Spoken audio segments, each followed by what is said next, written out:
Doctor Yunus বাংলাদেশের ক্ষমতায় বসে বাংলাদেশকে একটা লুটের রাজ্য বানিয়েছে। বাংলাদেশের অর্থনীতিকে, বাংলাদেশের রাজনীতিকে, বাংলাদেশের সংস্কৃতিকে পুরোপুরি ধ্বংস করে দিয়েছেন এই পাপিষ্ট।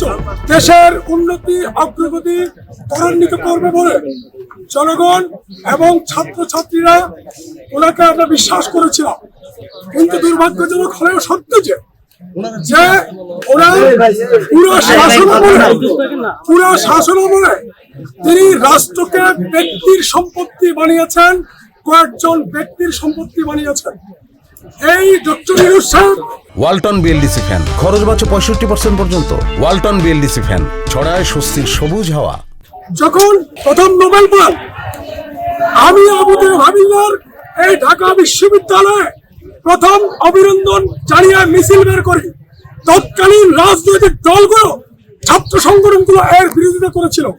আমরা চেয়েছিলাম তাকে একটা সম্মান দেয় ঢাকা বিশ্ববিদ্যালয়ের জায়গা থেকে, কিন্তু সেই আমাকে যে ডক্টর ইউনূসকে অভিনন্দন জানানোর জন্য ঢাকা বিশ্ববিদ্যালয়ের মাটিতে আমি অভিনন্দন মিছিল বের করেছিলাম,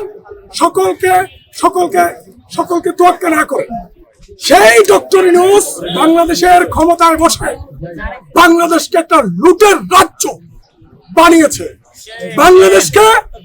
বাংলাদেশের অর্থনীতিকে, বাংলাদেশের রাজনীতিকে, বাংলাদেশের সামাজিক অর্থনীতিকে, সামাজিক নীতিকে, বাংলাদেশের সংস্কৃতিকে পুরোপুরি ধ্বংস করে দিয়েছেন এই পাপিষ্ট।